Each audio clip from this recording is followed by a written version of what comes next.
하나님의 은혜와 평강이 여러분 심령과 가정 가운데 늘 함께 하시기를 기원합니다. 데니얼 키스가 지은 빌리 밀리건이라는 책이 있습니다.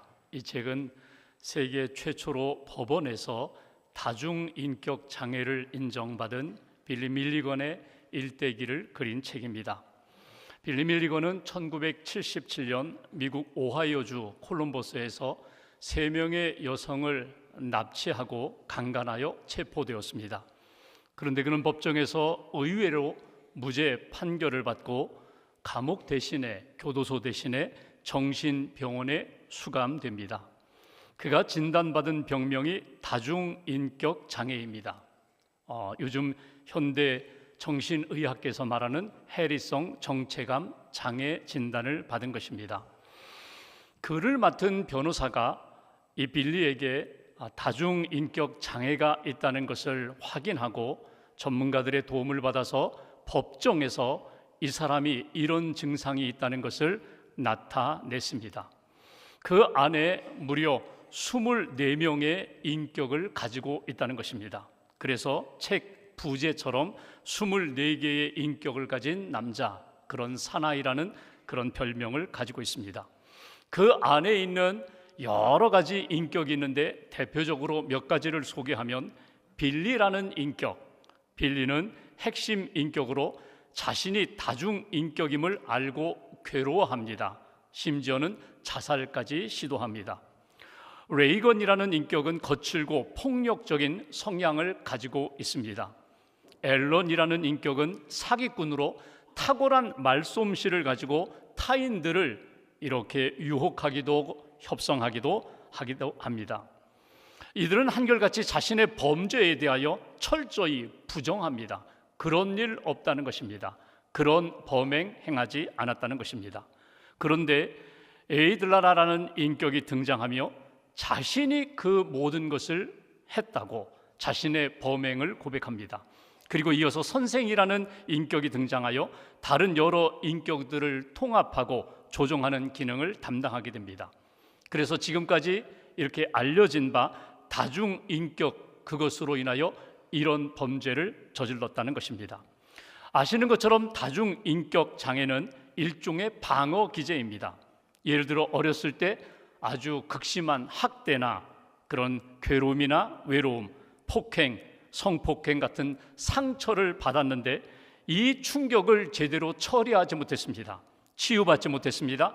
그랬을 때 그 억압과 고통에서 벗어나기 위하여 자기 안에 다양한 인격들이 남아 있다는 것입니다. 여러분, 이 이야기를 들으면 우리는 깜짝 놀라며 이런 생각을 하게 됩니다. 어떻게 한 사람 안에 이런 다양한 인격들이 존재할 수 있을까?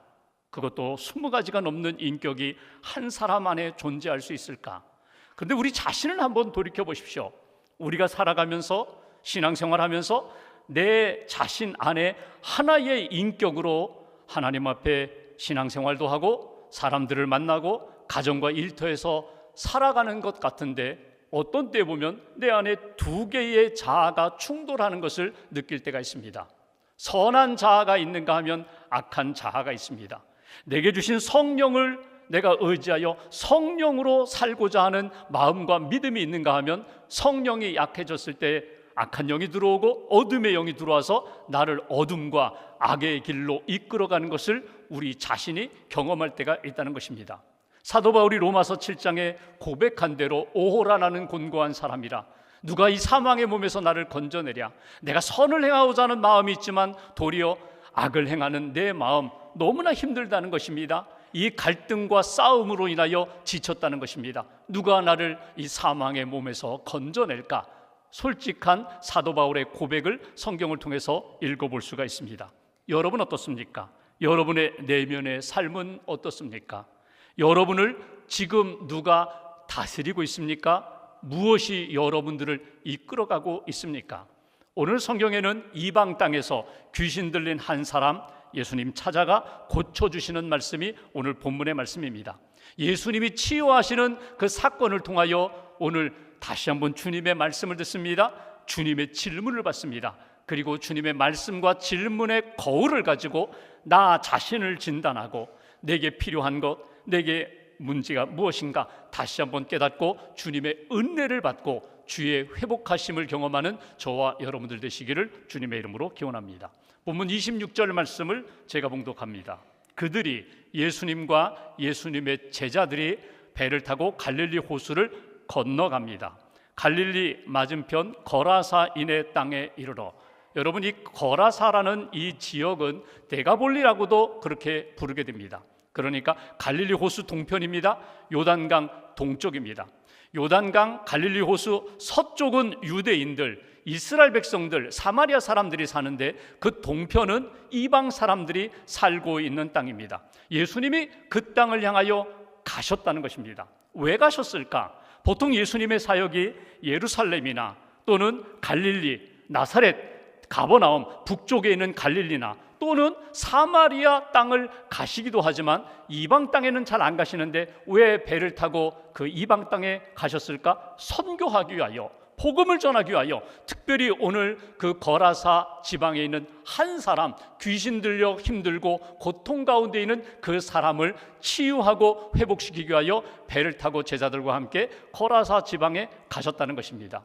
본문 27절 보십시오. 예수께서 육지에 내리심에 거라사 지역에 가셨습니다. 그 도시 사람으로서 귀신 들린 자 하나가 예수를 만나니 그 사람은 오래 옷을 입지 아니하며 집에 거하지도 아니하고 무덤 사이에 거하는 자라. 오늘 이 귀신 들린 사람에 대하여 오늘 성경은 이렇게 표현합니다. 그는 오랫동안 옷을 입지 않고 살아가는 사람, 그러니까 수치와 부끄러움을 모르는 사람, 하나님이 주신 질서가 없는 사람, 집에 거하지도 않는다, 자신이 있어야 할 곳에 머물지 않는 사람, 조금 더 확대하면 자신이 지금 해야 할 일에 대하여 내가 지금 무엇을 해야 되는지에 대하여 알지 못하는 사람, 그런 사람, 무덤 사이에 거하는 사람. 여러분, 무덤 안이 아닙니다.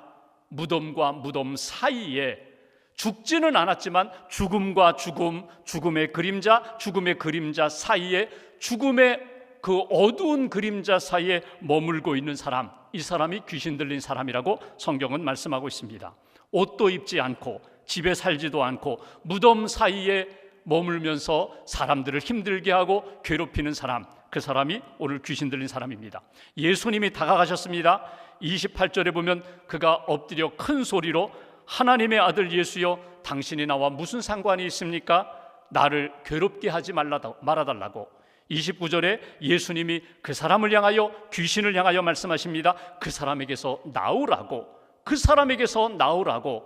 그때 오늘 어떤 일이 일어나는가, 어떤 반응이 나타나는가. 30절 한번 보실까요?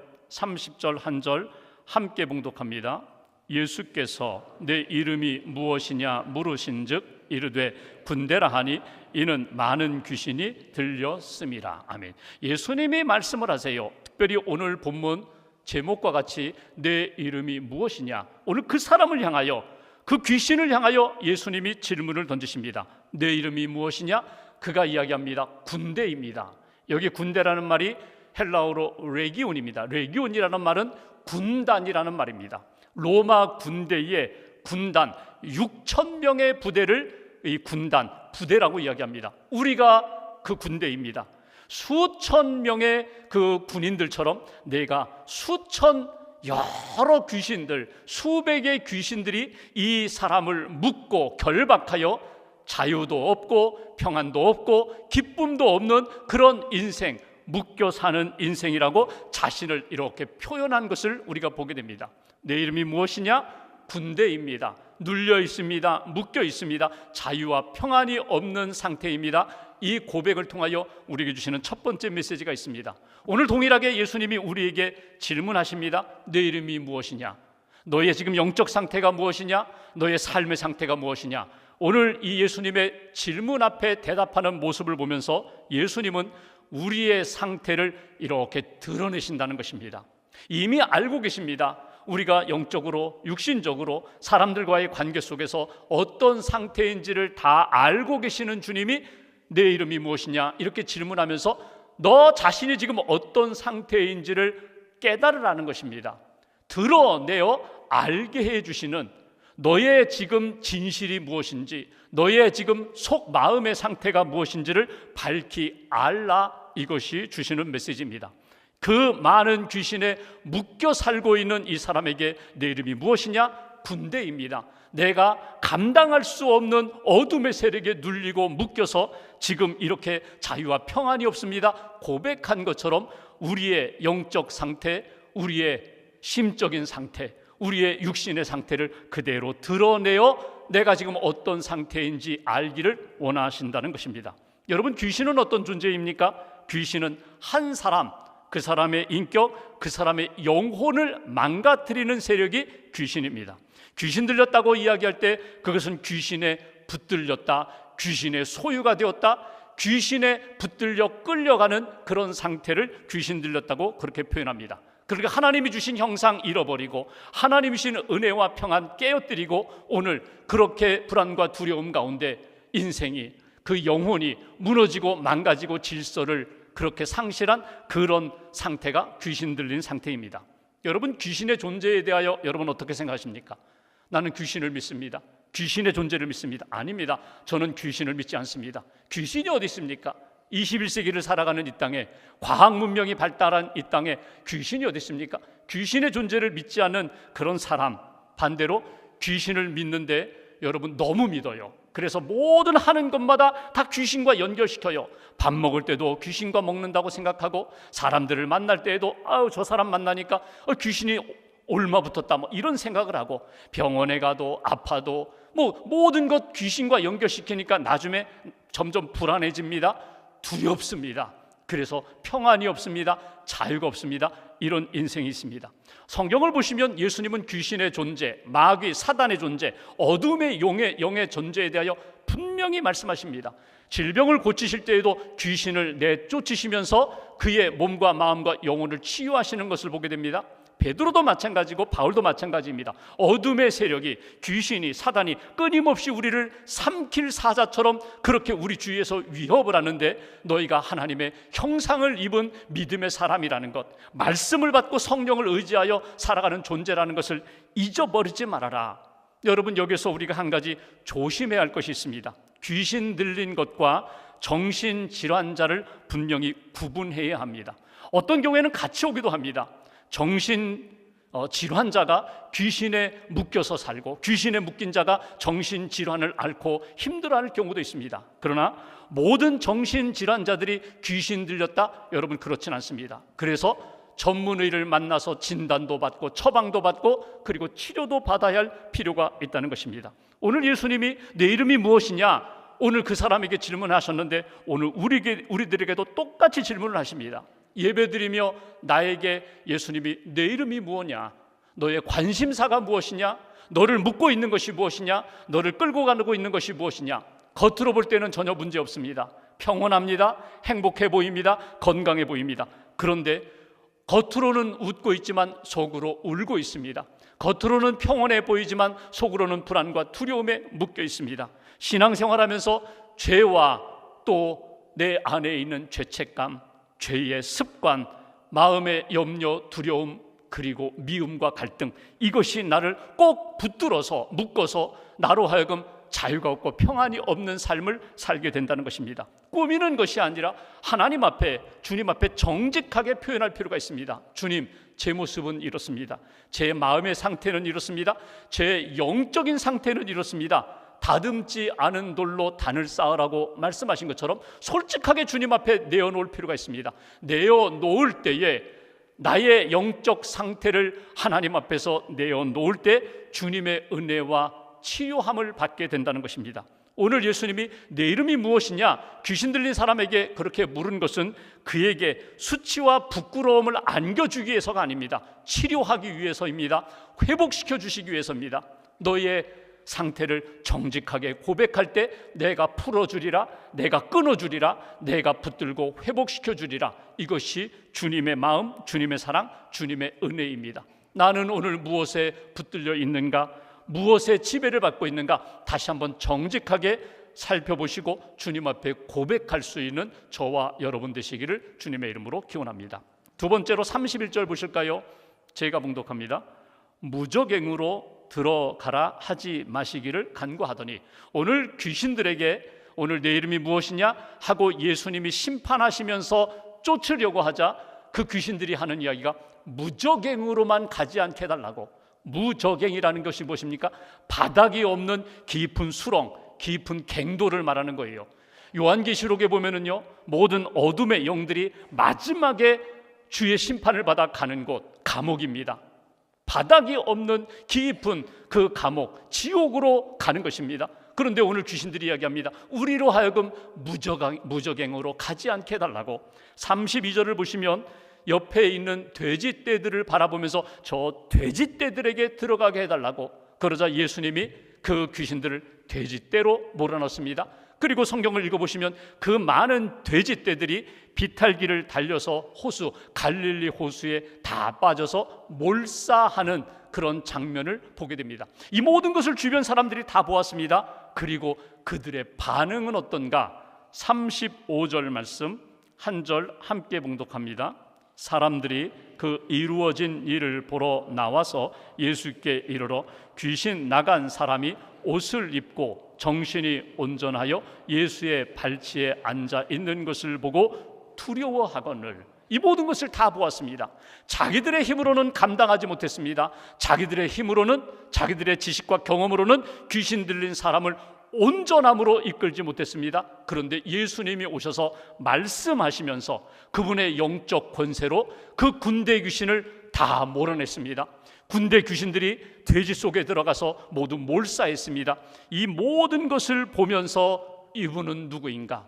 이분은 권세가 있는 분, 이분은 능력이 있는 분, 깜짝 놀랐다는 것입니다. 그리고 그 사람이 귀신에 묶여서 자유도 없고 평안이 없던 사람이 그 귀신이 떠나자 자유함을 찾습니다. 평온함을 찾습니다. 평안합니다. 건강으로 회복되었다는 것입니다.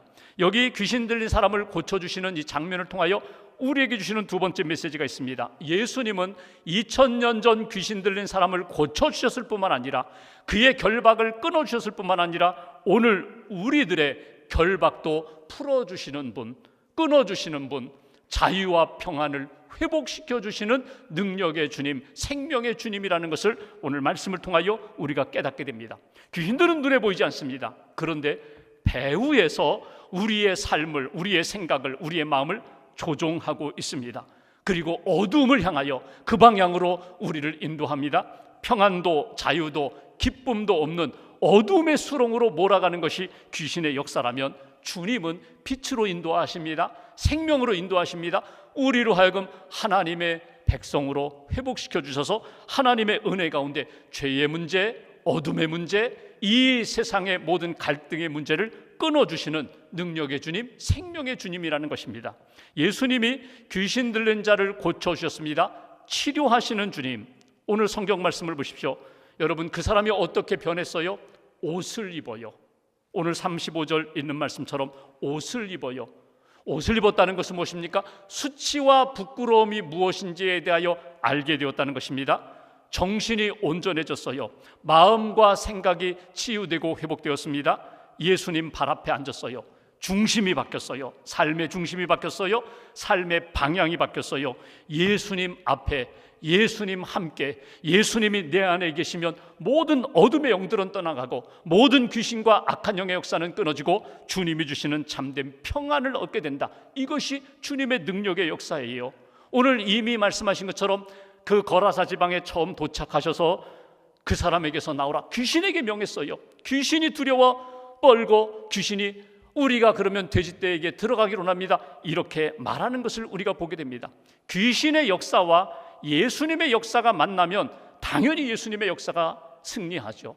말씀의 역사가 승리하죠. 성령의 역사가 승리하죠. 근데 우리는 계속 주님과 함께 주님 앞에서 사는 것보다는 이 세상을 향하여 그 방향으로, 이 어둠의 영이 이끌어가는 그 방향으로 우리가 휩쓸려 갈 때가 있다는 거예요. 다시 한번 정돈하는 겁니다. 다시 한번 방향을 잡는 거예요. 다시 한번 중심을 잡는 거예요. 주님이 함께 하시면, 주님의 말씀이 임하면, 주님의 능력이 나를 붙잡으면 이 모든 나의 묶고 있던 것들은 끊어지고 주님의 손에 붙들림 받는 인생이 된다.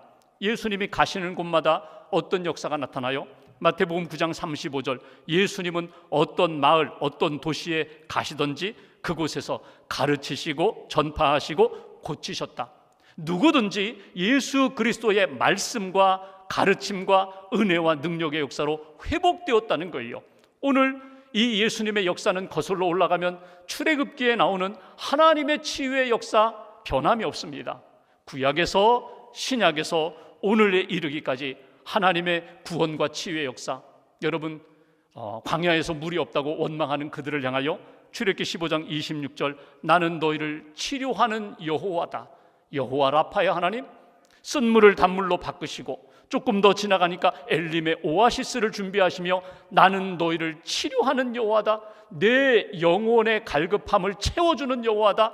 내 인생의 쓴 물을 단물로 바꾸어주는 여호와다. 내 인생 가운데 마른 진액을 다시금 물된 동산과 같은 은혜의 역사로 채워주는 여호와 라파, 치료하는 하나님이라고 분명히 말씀하십니다. 그렇다면 오늘 이 주님의 말씀과 질문 앞에 나 자신을 한번 점검하는 거예요. 내 이름이 무엇이냐? 다시금 질문하실 때, 주님, 저는 솔직히 이런 사람입니다. 주님이 필요합니다. 은혜가 필요합니다. 말씀이 필요합니다. 어떤 분들은 정신적인 여러 가지 갈등과 아픔과 질환으로 힘들어할 수 있어요. 어떤 분들은 육신의 질병으로, 어떤 분들은 감정의 질병으로, 어떤 분들은 과거의 쓴 뿌리 때문에 자유를 잃고 평안을 잃은 분도 있을 수 있어요. 어떤 분들은 신앙생활하면서도 여전히 영적으로 묶여서 하나님의 은혜 가운데 꽃 피우고 열매 맺지 못하는 그런 분들도 있을 수 있습니다. 그런데 오늘 주님 앞에 나아가면, 주님이 우리 안에 임하시고 우리 심령 안에 들어오면, 말씀이 임하면 우리 심령과 삶은 분명히 달라지게 된다는 거예요. 죄와 죄책감의 사슬은 끊어지고 내 삶을 묶고 있었던 풀어지지 않는 것들은 성령의 역사로 풀어주셔서 하나님의 은혜 가운데 하나님의 형상을 회복하는 그런 회복의 역사가 나타난다. 오늘 귀신이 나갔다는 것은요, 본래성을 회복했다는 것입니다. 하나님이 처음 지었을 때의 그 아름다운 모습으로 회복시켜 주시는 주님의 역사. 오늘 다시 한번 주님 앞에 믿음으로 고백하고 나의 아픔을 고백하면서 주님만이 나의 온전한 치유자가 되십니다. 회복자가 되십니다. 능력의 주님이십니다. 고백하며 그 능력과 은혜의 손길을 만나시기를 주님의 이름으로 기원합니다. 한 가지를 더 보면 36절을 보십시오. 36절, 귀신 들렸던 자가, 귀신 들린 자가 아닙니다. 귀신이 나갔습니다. 과거형입니다. 귀신 들렸던 사람, 이제는 온전하게 회복된 사람이 어떻게 구원받았는지를 본 자들이, 주변 사람들이 그들에게 이르매 거라사인의 땅 근방 모든 백성이 크게 두려워하여 예수님께 말합니다. 여기 더 이상 계시지 말고 떠나세요. 떠나세요. 예수님의 능력과 기적을 보면서 두려움이 생겼습니다. 이분은 어떤 분인가? 우리가 감당하지 못하는 문제를 감당하고 해결해 주신 분, 이분은 누구인가? 예수님 떠나세요. 왜 떠나라고 하셨을까? 우리가 생각할 때는 예수님 더 계세요. 더 계셔야 여기에서 은혜와 회복, 치유와 하나님의 영적 부흥도 경험할 것 아닙니까? 우리는 예수님을 붙잡을 것 같아요. 근데 사람들은 그러지 않았어요. 예수님 떠나주세요. 떠나라고 부탁한 이유 두 가지가 있습니다. 하나는요, 지금까지 살아온 삶의 질서가 깨어지고 무너지는 거예요. 세상의 영으로, 어둠의 영으로 그렇게 물들어 살아왔는데 예수님이 임하시면서 세상의 질서가 깨지고 어둠의 질서가 깨지고 빛의 질서, 생명의 질서로 바뀌게 되니까 이것이 불편한 거예요. 익숙함에서 떠나야 되는 것, 이것이 불편하니 주님 떠나세요, 이런 의미도 있고, 또 하나 결정적인 의미는 여러분, 예수님이 귀신을 쫓아낼 때 지금 어떤 방법으로 돼지떼에 귀신을 몰아넣고 그 돼지떼가 호수에 들어가서 몰사했어요. 다른 성경을 보면요, 그 돼지떼 숫자가 2,000마리라고 표현되어 있습니다. 2,000마리. 액수로 환산하면 돼지 한 마리를 10만 원만 잡아도 2억입니다. 10만 원보다 더 비싸죠. 그러니까 우리가 생각할 때 하루아침에 2억, 3억, 수억을 잃어버렸어요. 이번에는 이렇게 돼지떼를 잃어버렸는데 다음에는 무엇을 잃을까? 여기에 대한 두려움. 예수님은 지금 한 영혼이 구원받고 회복되는 것에 관심을 갖고 있는데 사람들은 돼지떼 잃어버린 것, 경제적인 손실 때문에 예수님 떠나세요. 우리는 그냥 세상에서 편한 대로 세상의 원리와 세상의 질서로 살기를 원합니다. 이것이 그들의 마음입니다. 그들의 생각입니다. 그런데 치유받은 이 사람은 달라요. 귀신 들렸던 사람, 이제는 자유와 평안을 얻은 사람은 달라요. 38절 말씀 보실까요? 귀신 나간 사람이 함께 있기를 구하였으나 예수께서 그를 보내시며 이르시되, 귀신 나간 사람, 회복되고 건강을 얻은 사람이 예수님 여기에 함께 계세요, 나와 함께 계세요. 근데 예수님이 무엇을 말씀하십니까? 39절 한 절 함께 봉독합니다. 집으로 돌아가 하나님이 네게 어떻게 큰 일을 행하셨는지를 말하라 하시니, 그가 가서 예수께서 자기에게 어떻게 큰 일을 행하셨는지를 온 성내에 전파하니라. 아멘. 집으로 가라는 거예요. 내 집으로 가라. 내가 머물 집으로 가서 가족들에게 전하라. 하나님이 행하신 그 큰 일, 귀신에 묶여있던 인생이 풀어지고 자유와 평안을 얻는 이 상황에 대하여, 이 치유에 대하여, 은혜에 대하여 가족들에게 전하라. 그래서 그가 집으로 돌아가서 어떻게 했다고요? 성내에 사람들에게 전했다는 거예요. 여러분, 이곳이 거라사입니다.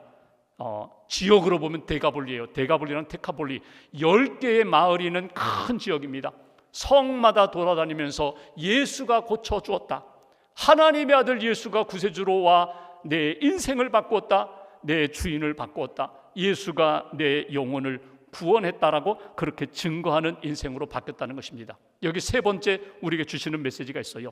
귀신 들린 사람에게 집으로 가라. 그리고 복음을 전하라. 은혜 받은 것 전하라. 오늘 우리에게 주시는 사명, 예수님은 내게 주신 은혜, 내가 받은 은혜, 그 받은 은혜를 전하며 사는 인생이 되라고 우리에게 말씀을 주십니다. 귀신에 묶였던 인생이 이제는 예수 그리스도의 복음으로 자유와 평안을 얻고 그 복음을 증거하는 인생으로 바꾸라는 거예요. 여러분, 우리가 신앙은요, 구원은 1대1의 관계입니다. 하나님과 나와의 1대1의 인격적인 관계입니다. 예수님을 믿어요. 하나님을 아버지라고 고백합니다. 하나님이시는 은혜와 구원의 은총을 받아요. 죄의 문제도 해결받아요. 죄책감의 문제도 해결받아요. 두려움과 불안의 문제도 주의 은혜 가운데 감당할 수 있는 은혜와 능력을 얻게 됩니다. 그러면 이제는 구원받았으면 이제는 하나님만 바라보며 다른 사람 생각하지 않고, 위하여 사랑하거나 기도하지 않고 그냥 하나님만 생각하며 사는가? 아닙니다. 구원받았으면, 하나님의 자녀가 되고 예수님의 제자가 되었으면 예수님 말씀하신 것처럼 세상 속으로 들어가 너는 빛이다, 너는 소금이다. 너의 말로, 너의 삶으로 예수 그리스도의 증인으로 살아가는 거야. 하나님의 백성으로 살아가는 거야.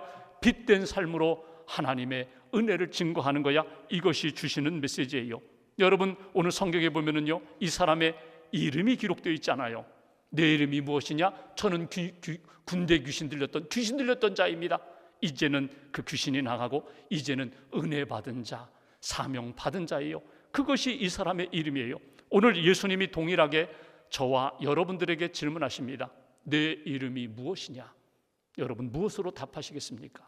성경에 보면은 내 이름이 무엇이냐 묻는 그런 장면들이 있어요. 그 중에 또 하나 우리가 생각하는 장면이 창세기 32장에 하나님이 야곱에게 물으십니다. 내 이름이 무엇이냐? 야곱입니다. 움켜쥐는 인생, 지금까지 살아오면서 자기가 원하는 것들은 다 빼앗았어요. 훔쳐오든지 노력해서 가져오든지. 그런데 하나님이 너는 이제부터 야곱이라 부르지 말고 이스라엘이라 부르라. 하나님을 만난 인생, 하나님과 겨루어 이긴 인생, 하나님이 주인 되는 인생, 하나님의 은혜로 사는 인생, 너는 이스라엘이야. 여러분, 이 때는 언제입니까? 야곱이 야복강에서 밤새도록 자기의 문제에 대하여 자기가 답을 얻지 못하고 평안을 얻지 못하니까 하나님과 싸워서 밤새도록 기도하면서 하나님의 은혜를 구했던 사람이에요. 마지막에 하나님이 그 야곱의 허벅지 관절, 고관절을 때리시잖아요. 중심을 쳐가지고 중심을 잃어버리게 만들고 하나님만 붙잡고 하나님만 의지하는 인생으로 만드신 다음에 너는 이제 야곱이 아니다, 너는 이스라엘이다, 이름을 바꾸셨어요. 오늘 우리가 하나님 앞에서 내 이름이 무엇이냐 묻는다면 여러분 어떻게 답변하시겠어요?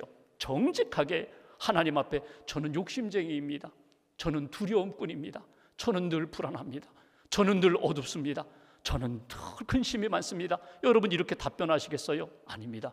저는 아무것도 없는 자 같으나 저는 주님을 영접한 후에 저는 모든 사람이 되었습니다. 어려움이 있고 시련이 있고 유혹이 있고 아픔도 있지만 그러나 주님이 내 안에 계셔서 저는 예수쟁이가 되었습니다. 저는 예수님의 사람입니다. 하나님의 자녀입니다. 저는 예수의 제자입니다. 여러분 이렇게 자신 있게 답변할 수 있는 그리스도인들 되시기를 주님의 이름으로 기원합니다. 예수님은 지금도 우리에게 내 이름이 무엇이냐 질문하시며 우리의 상태를 드러내십니다. 그리고 우리의 결박을 풀어주십니다. 우리로 하여금 예수의 증인으로 살게 하십니다. 다시 한번 예수님 만나고 그 말씀의 은혜를 받고 구원과 치유와 그리고 세상을 향하여 담대히 나아가 복음을 증거하고 은혜를 증거하는 하나님의 사람들로 다시금 회복되시기를 주님의 이름으로 기원합니다.